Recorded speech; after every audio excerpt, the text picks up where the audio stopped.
News and news में आप सभी का स्वागत है। आज जयपुर राजस्थान में कांग्रेस की ऐतिहासिक महारैली ने सारे रिकॉर्ड्स तोड़ दिए। ऐसी विशाल भव्य रैली आज से पहले कभी नहीं देखी गई। रैली में लाखों का जनसैलाब उमड़ पड़ा, जिसे देखकर पीएम मोदी सहित भारतीय जनता पार्टी के पैरों तले जमीन खिसक गई। रैली को संबोधित करते हुए राहुल गांधी ने कहा कि दो शब्द की आत्मा एक जैसी नहीं हो सकती है। ये दो शब्द हैं हिंदू और हिंदुत्ववादी। राहुल गांधी ने कहा कि मैं हिंदू हूं लेकिन हिंदुत्ववादी नहीं हूं। देश की ये परेशान जनता का जन सैलाब देखकर महसूस होने लगा है कि अब की बार मोदी जी अपनी सरकार झोले में डालकर पतली गली से निकल जाएंगे। अरे हम तो फकीर आदमी हैं, झोला लेके चल पड़ेंगे जी। आज की राजस्थान जयपुर में महंगाई पर महारैली को संबोधित करते हुए गांधी परिवार ने क्या कहा, आइए देखते हैं। देश की राजनीति में आज दो शब्दों की टक्कर है। एक शब्द हिंदू, दूसरा शब्द हिंदुत्ववादी। ये एक चीज नहीं है, ये दो अलग शब्द हैं और इनका मतलब बिल्कुल अलग है। मैं हिंदू हूं मगर हिंदुत्ववादी नहीं हूं। महात्मा गांधी हिंदू, गोडसे हिंदुत्ववादी। हिंदू सत्य को ढूंढता है, मर जाए, कट जाए, पिस जाए, उसका रास्ता सत्याग्रह।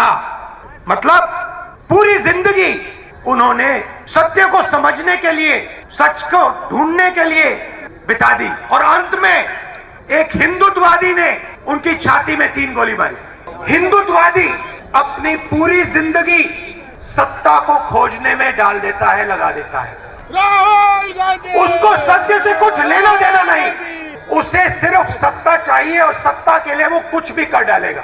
किसी को मार देगा, कुछ भी बोल देगा, जला देगा, काट देगा, पीट देगा, मार देगा, उसे सत्ता चाहिए। उसका रास्ता सत्याग्रह नहीं, उसका रास्ता सत्याग्रह है।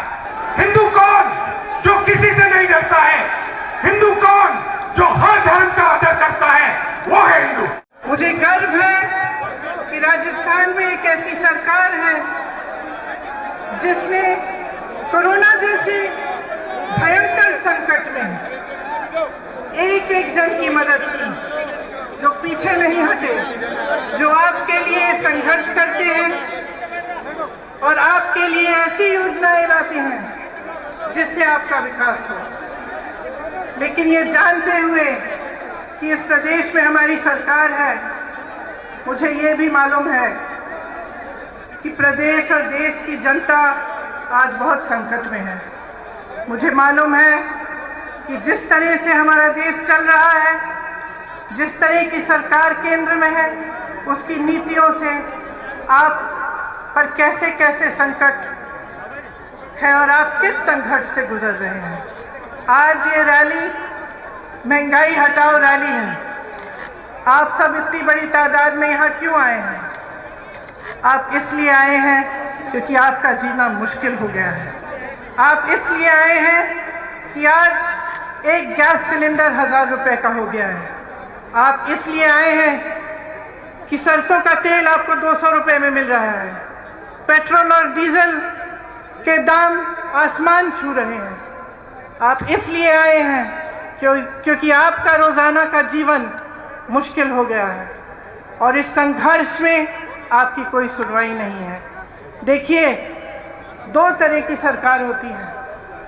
एक ऐसी सरकार होती है जिसका लक्ष्य होता है सेवा, समर्पण और पब्लिक से सच्चाई की बात, और एक ऐसी सरकार होती है जिसका लक्ष्य होता है झूठ, लालच और लूट।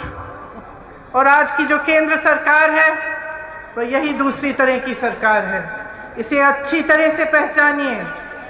जितना पैसा विज्ञापनों में खर्चा जाता है, उतना पैसा किसानों को क्यों नहीं दिया जाता? मुझे पता चला कुछ दिनों पहले कि जिस प्रदेश में मैं काम करती हूँ, उत्तर प्रदेश में, उस प्रदेश में सरकार हजारों करोड़ रुपए सिर्फ विज्ञापनों पे खर्च कर रही है। लेकिन वही सरकार किसान को खाद दिलवा नहीं पा रही है। उसी सरकार में एक गांव है जहां मैं 4 ऐसे परिवारों से मिली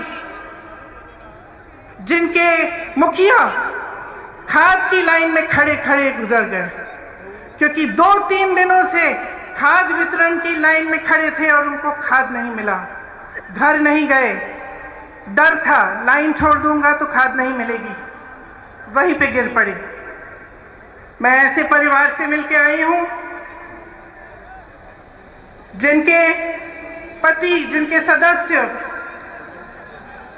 कुचले गए हैं इसी सरकार के मंत्री के बेटे की जीप के पहियों के तले।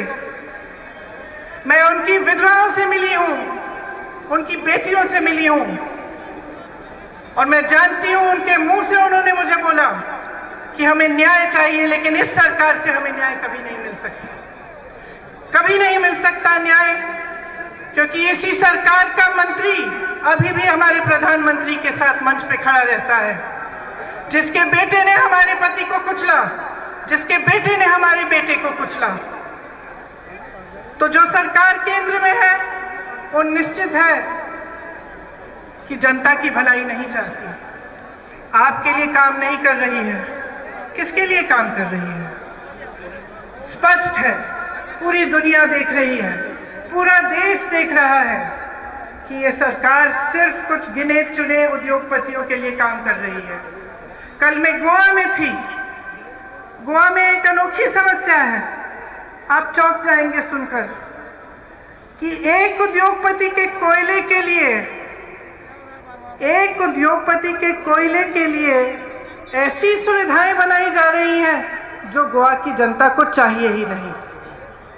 वहां गई, मुझे बताया गया बड़ी बड़ी सड़क बन रही है, किस लिए? उनके यातायात के लिए नहीं, जनता के लिए नहीं, एक उद्योगपति के कोयले को इधर से उधर ले जाने के लिए।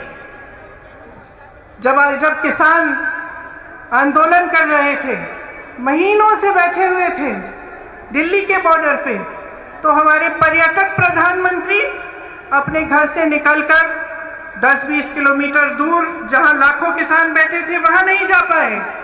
पूरा साल निकल गया, वहां नहीं जा पाए। दुनिया भर में भ्रमण किया, अमेरिका गए, चाइना गए, तमाम देशों में गए, लेकिन अपने दुखी किसानों से बात करने नहीं जा पाए। ये ऐसी सरकार है, समझ लीजिए, जहां पे प्रधानमंत्री पर्यटन में व्यस्त रहते हैं, अपने उद्योगपति मित्रों को एक दिन में हजारों करोड़ रुपए कमाते हैं, उनको कमाने में व्यस्त हैं, और वही सरकार है जिसमें आज इस देश का किसान एक दिन में मात्र 27 रुपए कमा रहा है। समझ लीजिए, आपने अपना विश्वास किस में डाला? जब आपने इनको चुना, आपकी एक आस्था थी, आपकी आशा थी कि देश तरक्की करेगा। उस समय बहुत बड़े बड़े भाषण देते थे कि 70 सालों में कांग्रेस ने कुछ नहीं किया। मैं उनसे पूछना चाहती हूँ, 70 साल की रट छोड़िए, हमें बताइए 7 सालों में क्या किया है।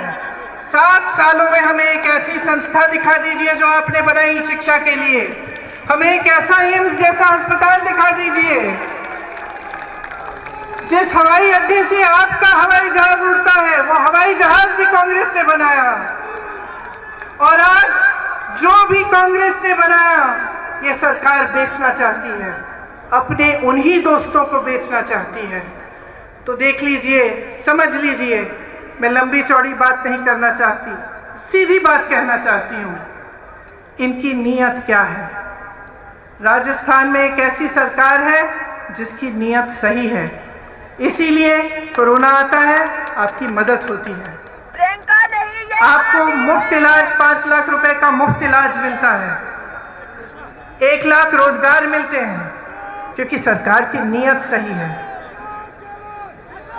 केंद्र में जो सरकार है, जो उनके नेता हैं, जब भी मंच पर आकर आपके सामने बात करते हैं, सच्चाई नहीं करते, सच्चाई नहीं कहते, सिर्फ आपको गुमराह करते हैं। और इसमें मेरी आपसे बहुत बड़ी शिकायत है कि जब जब चुनाव आता है तो आप जवाबदेही नहीं मांगते।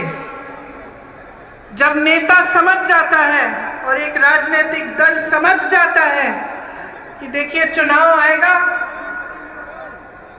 मैं ऐसी बातें करूंगा जिससे जनता गुमराह हो जाएगी, जातिवाद की बात, सांप्रदायिकता की बात, ताकि जनता मेरे से विकास के बारे में पूछेगी ही नहीं। जब नेता के मन में ये बात बस जाए तो वो काम क्यों करेगा आपके लिए?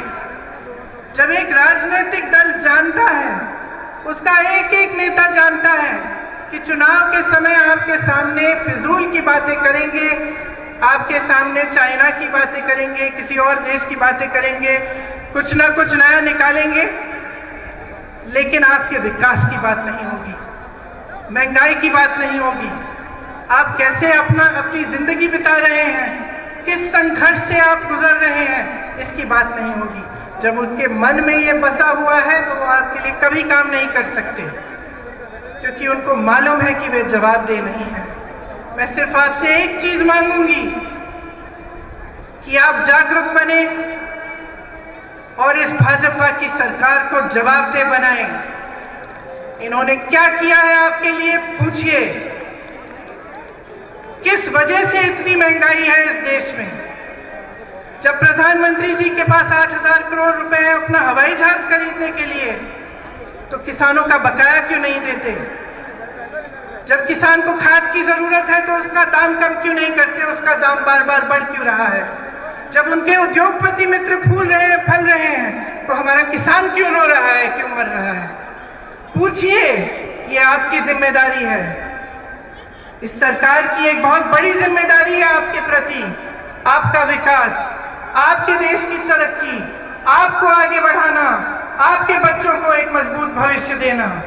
तो आपकी जिम्मेदारी है कि वो मजबूत भविष्य आप सरकार से मांगे, उनको जवाबदेह बनाएं और खड़े हो जाएं। आज ये सभा महंगाई की बात की है, मैं आपसे कहना चाहती हूं कि जिस तरह से आप महंगाई से लड़ रहे हैं हर रोज हम उसी तरह से अपनी जी जान लगाकर आपके लिए लड़ेंगे। ये सिर्फ आपकी लड़ाई नहीं है, ये इस मंच पे बैठे कांग्रेस के एक एक नेता की लड़ाई है, ये मेरी लड़ाई है, ये मेरे भाई राहुल गांधी की लड़ाई है, ये सोनिया जी की लड़ाई है, ये अशोक गहलोत जी की लड़ाई है, और तमाम यहाँ बैठे नेता आपके लिए लड़ेंगे। इस देश से महंगाई हटानी है और इस प्रयास में आप सबको हमारे साथ लड़ना पड़ेगा। एक बार जोर से बोलिए महंगाई को, और जोर से बोलिए महंगाई को, महंगाई को। और इस प्रयास में हम बिल्कुल पीछे नहीं हटेंगे, हम आपके साथ हैं, आपकी लड़ाई हम लड़ते रहेंगे। धन्यवाद, जय हिंद। देश और दुनिया की ताजा तरीन खबरों के लिए देखते रहिए न्यूज़ एंड न्यूज़। देखिए सिर्फ हकीकत।